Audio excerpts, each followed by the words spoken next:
الحمد لله الذي هدانا بعبده المختار من دعانا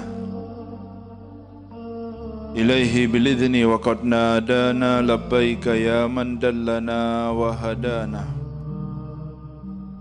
اللهم فصل وسلم على سيدنا محمد مفتاح باب رحمة الله عدد ما في علم الله صلاة وسلاما دائمين متلازمين بدوام ملك الله وعلى آله وصحبه ومن والاه أما بعد.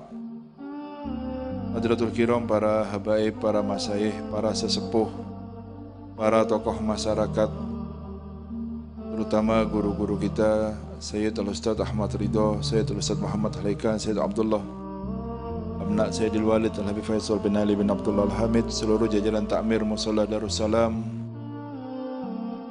dan semua warga yang berpartisipasi turut mendukung baik dengan tenaga, pikiran, hartanya untuk terciptanya acara ini. Hadirin, hadirat, para pecinta majelis ilmu yang dimuliakan oleh Allah Subhanahu wa taala. Malam Selasa kemarin kita semua belajar tentang akhlak. Kita terangkan di sana bahwa minimal daripada akhlak itu adalah kaful adha. Dan puncak daripada akhlak tersebut adalah ihtimalul adha. Apa itu kaful adha? Menahan diri kita, baik lisan untuk tidak menyakiti orang lain, tangan kita, itu semuanya akhlak yang bagus. Mencoba untuk tidak menyakiti saudara kita, baik dengan ucapan kita ataupun dengan perbuatan kita. Itu adalah minimal akhlak yang baik. Dan puncak daripada akhlak itu adalah ihtimalul adha, siap sabar dengan gangguan orang-orang yang ada di sekitar kita. Bukan kita diganggu lalu balas dengan gangguan, kita memukul lalu balas dengan pukulan, semua itu bisa. Tetapi yang namanya akhlak itu tidak membalas keburukan dengan keburukan. Biarkan mereka yang buruk, kita tetap menampakkan keindahan dalam akhlak kita, karena kita punya suri tauladan imam dunia akhirat kita, yaitu Rasulullah sallallahu alaihi wasallam. Yang salah satu sifat beliau, ya'fu anidzanbi idza kana fi haqqihi wa sababihi, memaafkan salah dosa orang-orang kalau yang disakiti itu adalah pribadinya.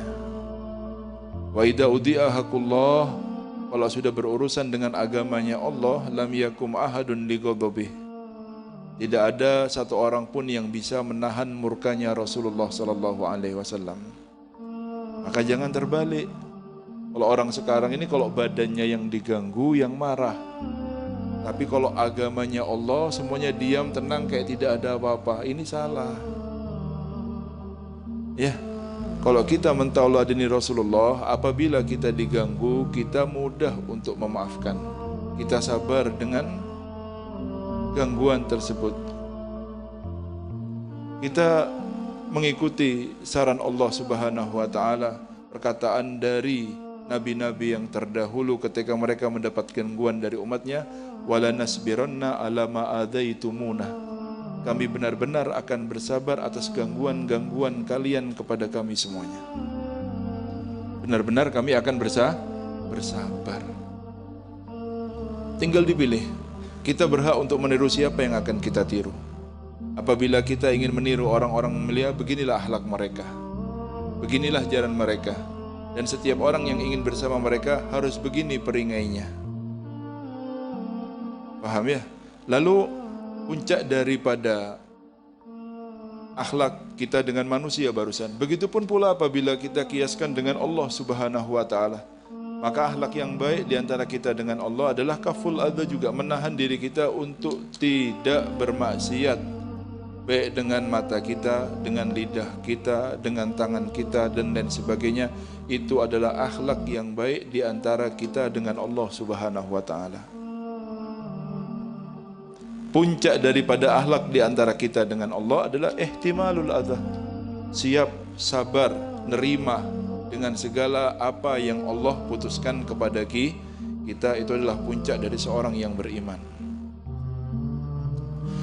Kita perlu tahu bahwa ya, yang namanya akhlak itu bisa didapatkan karena akhlak itu bisa bentuknya itu adalah bijudil ilahi wa kamalil fitri, memang merupakan karunia dari Allah Subhanahu wa taala, bawaan manusia. Ada orang lahir ini memang dia itu lahir dengan bawaan sabar, dari lahir dari kecil sudah tampak sifat sabarnya. Bukan karena dia dididik dan sebagainya, memang diciptakan sifat sabar itu sudah melekat dengan dirinya. Maka yang seperti ini harus bersyukur sama Allah karena dia dilahirkan dalam keadaan sabar sudah berhias dalam hatinya. Ada orang kita lihat dari kecil sudah memang dermawan dia. Ya, dan ini merupakan pemberian dari Allah Subhanahu wa taala, dzalika fadlullah yu'tihi may yasha. Itu karunia yang Allah berikan kepada siapa yang Allah kehendaki. Kita tidak bisa ngomong kalau sudah dikasih seperti ini. Memang diciptakan sifat sabar sudah ada dalam hatinya mulai kecilnya, sudah tampak ciri-ciri lainnya ini. Tetapi kebanyakan dari kita ya harus iktisab, harus berusaha untuk mendapatkan sifat yang mulia ini. Dengan apa? Dengan mujahadah, dengan berusaha ya, menahan diri ya. Warriyadha bihamlin nafas 'alal a'mali allati yaqtadiha hulukul matlub. Kalau kita menginginkan akhlak apa yang kepingin kita ada ini? Kita kepingin jadi sabar. Rasul memberikan saran kepada kita, innama sabru bittasabbur, kata Rasul SAW. Hanya saja sabar itu ya harus dengan memaksakan diri untuk bersabar. Ya, coba didengarkan omongan orang yang benci sama kita itu, tahan badannya. Sampai dulu ini diantara orang-orang soleh ini membayar orang untuk melatih dirinya sabar dengan ucapan manusia. Bayar orang untuk apa? Menjelekkan dia di depan orang banyak. Lalu dia hanya tersenyum dengan apa yang diucapkan oleh orang tersebut. Kepingin bersabar dengan apa yang diucapkan orang kepadanya. Belajar. Dan ini perlu supaya kita ini rasikh, kuat dengan akhlak-akhlak yang mulia yang tertanam di dalam diri kita. Dan itu adalah puncak dari pengabdian seorang hamba kepada Tuhannya, yaitu Allah Subhanahu wa ta'ala. Ya, ihtimalul ada namanya itu. Oleh karena itu ya, barang siapa orang yang kepingin sabar bitasabbur, apabila kita kepingin akhlak apa yang kita inginkan, tawadhu, ya cobalah belajar tawadhu dengan memaksakan diri terlebih dahulu. Apa pemahaman tawadhu itu? Melihat semua orang itu ya lebih baik daripada kita. Lihatlah bagaimana caranya. Bahkan Nabi kita Muhammad SAW, siapa kita dibandingkan Nabi, dan siapa ulama yang dibandingkan dengan Nabi Muhammad SAW? Nabi ini ketika tahun ke-8 Sayyidina Umar bin Khattab ingin melaksanakan ibadah umroh, beliau datang ke rumah Sayyidina Umar dan berkata, la tansani ya ukhayya min du'aika. Allah, jangan lupa wahai saudaraku untuk mendoakan saya. Siapa yang minta doa? Kanjeng Nabi Muhammad SAW. Akhlak yang diajarkan. Memang begini seharusnya. Seseorang itu tidak melihat dirinya dengan apa yang dia punya, baik dengan ilmunya, akhlaknya, ibadahnya, apabila dia menyontoh manusia yang paling sempurna, yaitu Nabi Muhammad SAW. Yang meminta doa siapa? Nabi Muhammad meminta doa kepada Sayyidina Umar bin Khattab. Jangan malu untuk minta doa walaupun dari yang lebih muda, karena Sayyidina Umar lebih muda dari Rasulullah SAW. Jangan pernah malu untuk minta doa dengan orang yang ilmunya di bawah kita, karena pasti Sayyidina Umar ilmunya di bawah Rasulullah SAW. Jangan pernah malu untuk minta doa dengan orang yang ibadahnya mungkin di bawah kita, karena Rasulullah pasti ibadahnya lebih baik daripada Sayyidina Umar bin Khattab, dan telah dicontohkan sebagai suri teladan kepada kita semuanya bagaimana seharusnya seseorang itu tidak melihat dengan apa yang dia perbuat. Dia tetap sebagai makhluknya Allah yang mengharapkan rahmat, yang kita tidak tahu ketika kita meminta doa dari mulut siapa ya doa itu dikabulkan oleh Allah Subhanahu wa ta'ala. Kita terus mencarinya. Tidak paham kita dari mana doa. Kita minta doa sama ini. Mungkin menurut kita didoakan oleh Habib ini, kiai ini diterima insya Allah sama kita, tidak pernah tahu. Bisa jadi orang yang tidak pernah kita sangka-sangka, berkat doa dari orang itulah doa kita dan hajat kita dikabulkan oleh Allah Subhanahu wa Ta'ala. Berprasangka baik sama orang itu mahal. Faham ya? Bahkan Sayyidina Ali dan Sayyidina Umar disuruh meminta istighfar kepada Sayyidina Uwais Al-Qarni. Jelas Sayyidina Uwais tidak sama dengan Sayyidina Ali. Bukan berarti Sayyidina Uwais lebih baik dari Sayyidina Ali, tidak, demi Allah tidak. Bukan berarti Sayyidina Uwais lebih baik dari Sayyidina Umar, tidak. Yang bukan sahabat tidak mungkin menyamai derajat para sahabat yang dimuliakan oleh Allah untuk berkumpul dengan Nabi Muhammad sallallahu alaihi. Tetapi beginilah akhlak. Beginilah akhlak. Ya. Yang pertama bijudil ilahi, yang kedua dengan iktisab atau dengan mujahadah. Oleh karena itu, ketika Allah menerangkan apabila kita ini mempunyai banyak permasalahan yang membuat sumpah kita, ya, maka Allah memberikan solusi sebetulnya kepada kita. Dan Allah Subhanahu wa Ta'ala berfirman di dalam Al-Quran, wasta'inu, minta tolonglah kalian kepada apa? Bis-sabri was-salah. Minta tolonglah kalian dengan semua masalah yang menimpa kalian dengan apa? Dengan sabar dan dengan sholat. Sholat. Rasul sallallahu alaihi wasallam idza ahammahu amrun asra'a ila shalah. Kalau sudah membuat sumpah satu perkara sampai jadi pikirannya Nabi, asra'a ila shalah. Bersegera untuk sholat. Karena ajaibnya sholat itu ketika kita sujud berbisik ke bumi tapi didengarkan langsung oleh semua yang ada di langit. Karena pada saat itulah sinyal kita paling kuat dengan Allah Subhanahu wa Ta'ala. Kalau kita kepingin tahu kapan sinyal terbaik kita untuk bermunajat kepada Allah adalah ketika kita sedang sujud, ketika anggota tubuh paling mulia ini sejajar dengan anggota yang paling rendah, yaitu kaki kita. Ketika kita tidak merasa bahwa diri kita siapa-siapa, menempatkan anggota tubuh yang paling mulia ini sejajar dengan kaki kita, lalu kita menyeru ya Allah, maka yang seperti inilah yang paling didengarkan oleh Allah Subhanahu wa Ta'ala. Makanya kalau kalian ada masalah-masalah, bersegeralah dengan sholat. Tetapi kata Allah Subhanahu wa innaha lakabiratun illa 'alal khashin.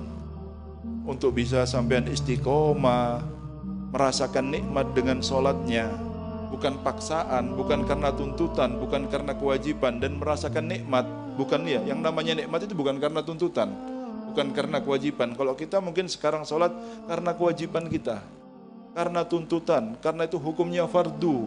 Tapi ada orang-orang yang dia itu sholat tidak lagi melihat kepada wajibnya ataupun tuntutannya dan lain sebagainya, tapi mereka sudah merasakan kenikmatan di dalam sholatnya.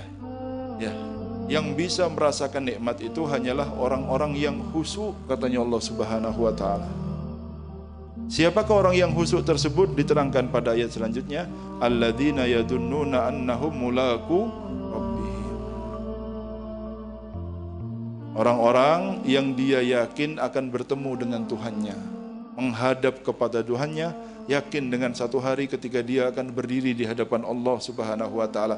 Karena ketika amal perbuatan itu ditampakkan kelak daripada apa yang kita lakukan, saat yang paling bahagia ketika kita melihat amal kita adalah ketika kita duduk di majlis yang seperti ini.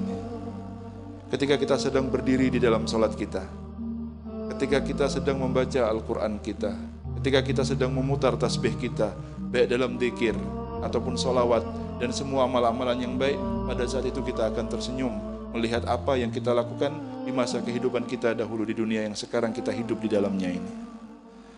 Kalau orang tidak yakin dengan pertemuannya dengan Allah, yang mana dia akan melihat semua amal perbuatan yang dilakukan, tidak mungkin dia akan merasakan nikmat di dalam sholatnya.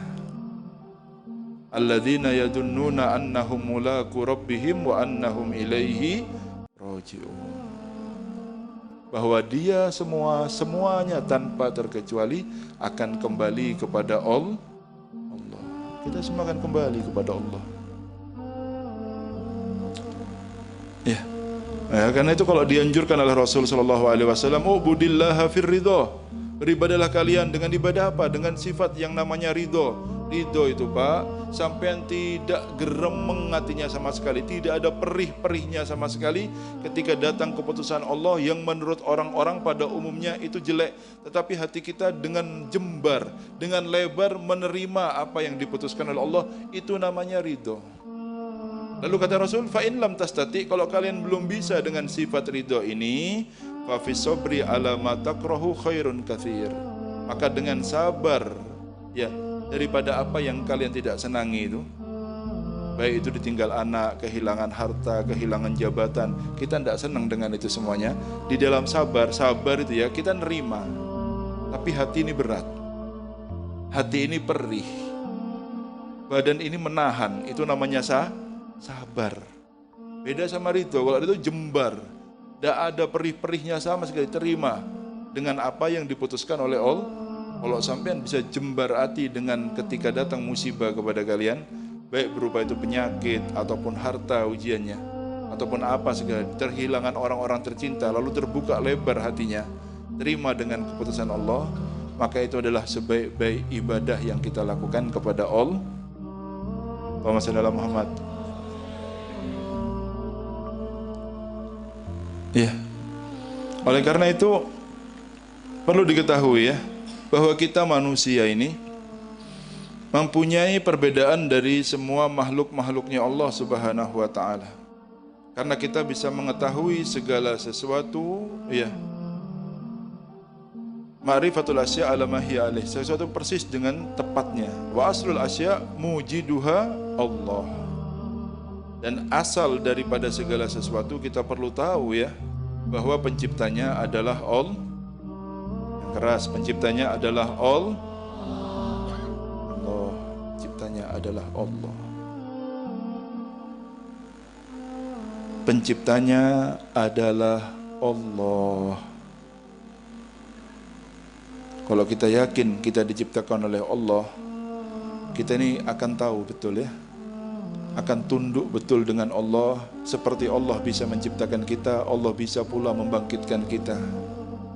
Dan Allah mengetahui semua apa yang kita ciptakan, karena kita tidak punya daya dan upaya kecuali atas kekuatan dari Allah Subhanahu wa taala, yang menggerakkan dan mengalirkan darah kita, mendetakkan jantung kita yang lebih dekat ya kepada kita dari urat leher kita, itulah Allah Subhanahu wa taala. Maka bodohnya manusia itu ketika dia maksiat dan dia merasa kalau dia tidak diperhatikan oleh Allah Subhanahu wa taala. Orang yang tidak mampu mengalirkan darahnya sendiri, orang yang tidak mampu mendetakkan jantungnya sendiri, dan semua anggota tubuhnya digerakkan atas bantuan daripada Allah, lalu merasa ketika bermaksiat tidak diketahui oleh Allah, berarti dia belum tahu siapa Allah Subhanahu wa taala.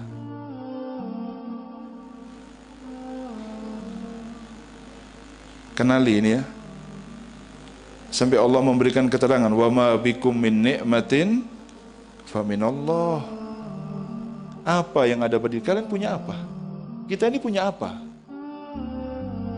Punya kekuatan, dari mana kekuatan? Kalau dicabut sama Allah bisa apa enggak? Gampang sekali.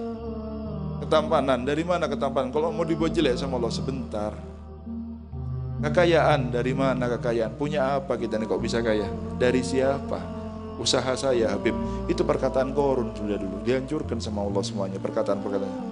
Saya ini punya uang banyak, ilmu saya, tenaga saya, pikiran saya, usaha saya. Ya Allah Pak, kalau sampai cerdas itu dikasih pemberian siapa? Seandainya Allah berhak melahirkan kita dalam keadaan bodoh, tidak paham apa-apa, Allah berhak. Cuma kepingin tahu kita ini bersyukur apa tidak diberikan ini dan diberikan itu oleh Allah Subhanahu wa ta'ala. Di tempat yang sangat sebentar ini, sebentar lagi kita semuanya pindah, yang cerdas, yang banyak berterima kasih. Karena ketika kita benar-benar mengucapkan Alhamdulillah, serta diyakini dalam hati bahwa semua nikmat yang ada pada diri kita itu datangnya dari Allah Subhanahu wa ta'ala, berarti kita akan mengikat nikmat tersebut dan akan menambahnya dengan kenikmatan-kenikmatan yang lain yang menunggu di belakangnya. Lain syakartum la azidannakum. Kalau kalian mau bersyukur, mengucapkan alhamdulillah dengan benar, dengan keyakinan penuh bahwa semua yang ada pada diri kita alhamdulillah, sehat, anak-anak sehat, sempurna, ya. Untuk yang dimakan ada, uang lebih-lebih, alhamdulillah. Terima kasih. Seandainya dikasih sakit, berprasangka baik, mungkin karena saya kurang bersyukur. Jadi diingatkan sama Allah Subhanahu, biar ingat lagi sama Allah. Sudah terlalu banyak lupanya, dikasih sakit. Dikasih sakit, orang yang paling kuat pun lemes langsung kelihatannya, langsung diinfus budu langsung. Mana yang katanya kuat? Ini yang kuat dulu ini. Kalau sudah dicabut kekuatannya sama Allah, biar sadar kekuatan kita itu bukan apa-apa. Ilmu kita bukan apa-apa, jabatan kita bukan apa-apa.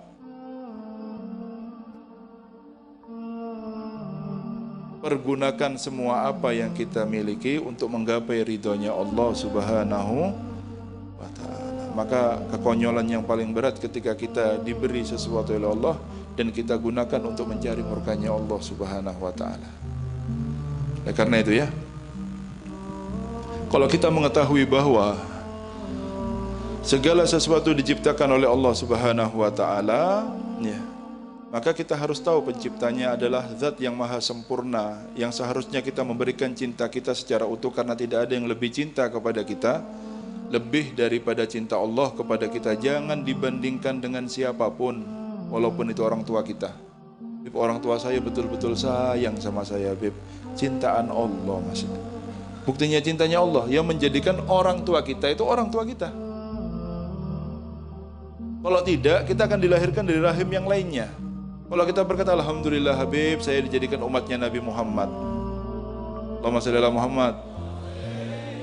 Kalau Allah tidak cinta kepada kita, kita tidak dijadikan umatnya Nabi Muhammad sallallahu alaihi wasallam. Bukti cintanya Allah kepada kita ketika kita dipilihkan manusia yang paling mulia kelak untuk membela kita di depan Allah, yaitu Nabi Muhammad. Kurang cinta Allah sama kita masih? Kurang bukti. Tidak mau cinta kita dengan Allah. Sampai diterangkan, wa ma bikum min ni'matin, semua nikmat yang ada pada diri kita datangnya dari Allah. Kalau sampean ketemu sama orang yang baik, sama sampean sering ngasih hadiah, sampean senang sama orang itu. Ini orang ini ya tahu betul hajatnya saya, tanpa saya minta sudah dikasih. Cinta sampean pasti sama orang itu. Tahadu tahabu katanya Rasul. Saling ngasih hadiah sampean. Niscaya akan ada cinta di antara kita dengan orang yang kita harapkan cintanya tersebut. Kalau sampean cuma cinta-cinta diempet, tidak bisa. Keluarkan hadiahnya, nanti baru akan saling cinta. Tahadu katanya Rasulullah, tahabu. Ya.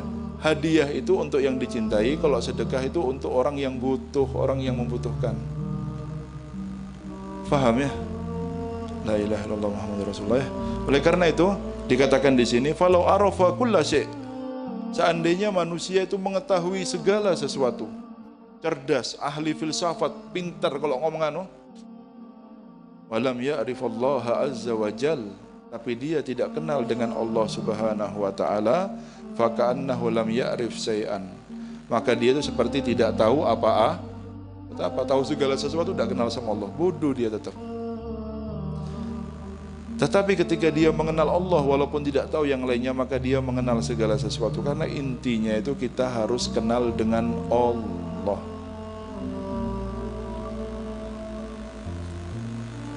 Allahumma shalli ala Muhammad. Ayo ya. Waktu kayak lari sekarang ini, malam Selasa ke malam Selasa lagi. Dimanfaatkan betul. Ya.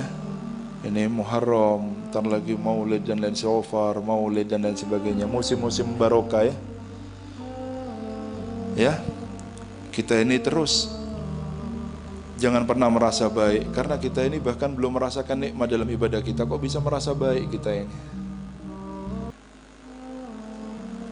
Orang yang sudah merasakan nikmatnya takut kehilangan ketika dia merasa baik. Bagaimana kita ini belum merasakan apa-apa kok sudah merasa jadi orang baik? Itu masalah. Kalau hati kita baik, tentu kita akan nikmat dalam ibadah kita. Karena hati kita ini tidak baik, maka kita ini tidak merasakan apa-apa dalam ibadah yang kita lakukan.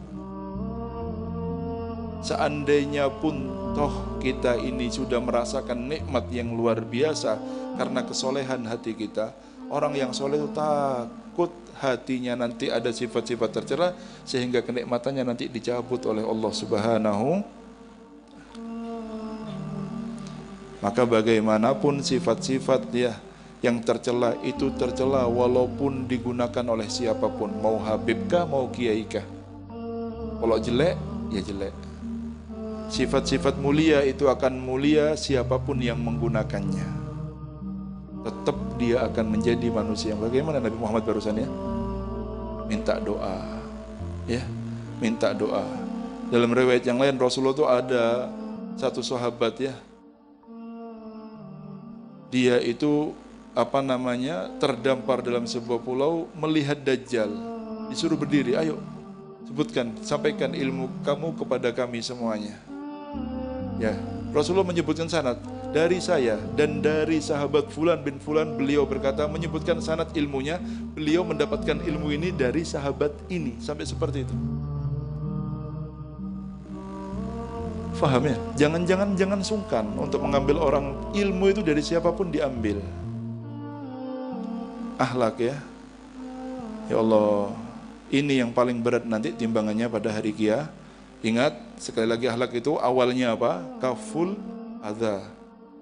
Apa kaful adza? Menjaga diri kita untuk tidak sampai mengganggu orang lain, baik dengan perbuatan, dengan lidah kita, dengan apapun namanya.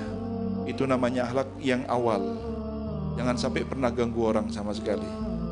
Puncak daripada akhlak adalah ihtimalul adza. Siap sabar dengan gangguan orang lain. Ya, kalau kita balas gangguan dengan gangguan berarti itu belum punya akhlak masih. Berarti sama-sama jeleknya, tidak ada yang bagus berarti. Paham ya? Semoga berkah ya. Sekarang ini sedikit saya menyinggung ini ya. Dari kebiasaan orang-orang yang selain dari pemahaman kita ini. Karena pada 10 Asyura ini adalah hari yang mulia. Terjadi kejadian-kejadian besar. Dan yang paling salah satunya adalah terbunuhnya cucu Nabi Muhammad SAW, Sayyidina Husain alaihi salam. Bukan daripada syariat agama kita, ajaran dari nabi-nabi terdahulu sampai Nabi kita Muhammad SAW, itu ada tajdidul huzun, memperbaharui sedih. Tidak ada syariatnya memperbaharui sedih ini. Ini orang-orang Syiah kan setiap tahun kalau sudah Muharram ini mereka sedih dengan meninggalnya. Siapa yang ngajari? Ajarannya siapa? Itu tidak dilakukan bahkan dengan manusia yang melihat pembunuhan orang tuanya dengan mata kepalanya sendiri. Siapa? Imam Ali Zainal Abidin. Melihat pembunuhan orang tuanya dengan mata kepalanya. Tidak dilakukan oleh anaknya lalu mereka meniru siapa? Apabila memang kita ini mencintai Sayyidina Husain, maka kita harus mengikuti akhlaknya. Akhlak Sayyidina Husain adalah menangis ketika malamnya, banyak tersenyum ketika paginya. Akhlak yang diambil dari kakeknya yaitu Rasulullah SAW. Pemberani, tegas apabila agama yang diganggu oleh manusia. Penyabar dan memaafkan apabila badannya yang diganggu oleh manusia. Itu adalah bukti kalau kita cinta kepada Sayyidina Husain. Bukan mukul-mukul badan, mukul-mukul kepala kayak orang gila. Tidak ada dalam syariat manapun yang seperti itu. Semua orang akan mati, akan mati. Tidak ada jalan keluar dari yang namanya mati ini. Tetapi Allah memuliakan Sayyidina Husain dengan syahadah, dengan mati sebagai seorang hari ketika meninggalnya Sayyidina Husain adalah hari terbaik di dalam hidupnya, karena pada saat itulah beliau itu bertemu dengan orang-orang yang dicintainya, yaitu Rasulullah SAW. Bagi setiap para pecinta, kematian adalah hari yang paling didamba, karena hanya kehidupan dunia inilah sebagai pemisah untuk bertemunya dengan kekasih kita yaitu Nabi Muhammad SAW. Menahan rindu yang luar biasa. Dia tahu betul perpisahan hanya di dunia ini. Ketika cinta itu memang benar, maka kematian adalah hari pertemuannya dengan kekasihnya. yaitu Rasulullah Sallallahu Alaihi Wasallam. Kalau tahu dia matinya pertemuan dengan Rasulullah, buat apa sedih mati? Yang takut mati itu yang cinta sama dunia saja. Eman berat sama dunianya, takut sama matinya. Kalau orang dia yakin betul bahwa kematiannya akan bertemu dengan kasihnya, mau apa takut? Sampai enggak kepengin ketemu Rasulullah, kepengin Habib, siap mati. Enggak betul-betul berarti sampean. Bohong berarti sampean. Cinta sama Nabi Muhammad, cinta Habib, siap mati, takut Habib. Loh, kalau enggak mati enggak ketemu, Pak. Kalau enggak mati enggak ketemu. Halo. Kalau tidak mati tidak ketemu. Tidak ketemu kalau tidak mati sampean. Sampean akan tahu cinta sampean betul apa tidak nanti ketika di barzah. Allah yang akan mengungkap apa yang ada dalam hati kita ini. Kalau sampean jujur dalam cinta sampean tidak akan takut dengan yang namanya mati. Faham ya? Allah memuliakan Sayyidina Husain menjadi seorang syahid. Bukan hanya Sayyidina Husain sebetulnya. Orang tuanya pun Sayyidina Ali dibunuh. Ya. Saudaranya Sayyidina Abu Bakar, Sayyidina Umar ikut juga dibunuh dalam perang. Semua cucu Nabi dari keturunannya Sayyidina Husain habis ketika itu, kecuali Imam Ali Zainal Abidin yang tersisa karena sakit pada saat itu beliau, dan dilindungi oleh orang-orang perempuan yang menjadi tameng, sebetulnya akan dibunuh pula. Tetapi orang perempuan ini loh, orang perempuan ini ya, orang-orang Arab itu bagaimana menghormati perempuan. Mereka itu enggan untuk mengganggu perempuan, walaupun itu golongan dari musuhnya. Saya ini Pak ya terakhir ya, biar tahu hebatnya perempuan dalam Islam ini. Bagaimana Islam memuliakan perempuan. Tapi orang-orang kadang-kadang tidak memuliakan perempuan, kadang-kadang tidak memuliakan dirinya sendiri. Saya dalam perjalanan dari Tarim mau pergi ke Son'ah di Yaman sana. Di antara kabilah ini suku dengan presiden itu perang. Jadi di antara suku dengan negaranya. Karena suku di Yaman ini kuat-kuat. Saya naik bis itu dibajak. Yang pertama, akhirnya kita diturunkan, diambil bisnya, naik pickup, diantarkan pakai pickup, kita tidak diganggu. Selama kita tidak memberontak. Kali kedua, kita naik bis lagi, dibajak lagi di tengah jalan. Subhanallah, sama pistolnya besar-besar orang-orang ini. Ya, redek Pak sampean Pak, kurang-kurang ototnya tebel sampean kok ditembak, ya mari selesai sudah ya. Ya Allah. Tapi ketika dikatakan fi hurmah, ada perempuan ya. Sudah, kok ada perempuan, ditinggal bisnya suruh jalan, kita dapat syafaatnya perempuan ketika itu. Lihat ya. Ini loh, Imam Ali Zainal Abidin sakit tapi dilindungi sama perempuan ketika itu. Bahkan orang-orang yang zalim sekalipun masih melihat ketika ada perempuan. Kita kadang-kadang perempuannya sendiri tidak bisa memuliakan diri. Hebatnya Islam ya. Allahumma shalli ala Muhammad.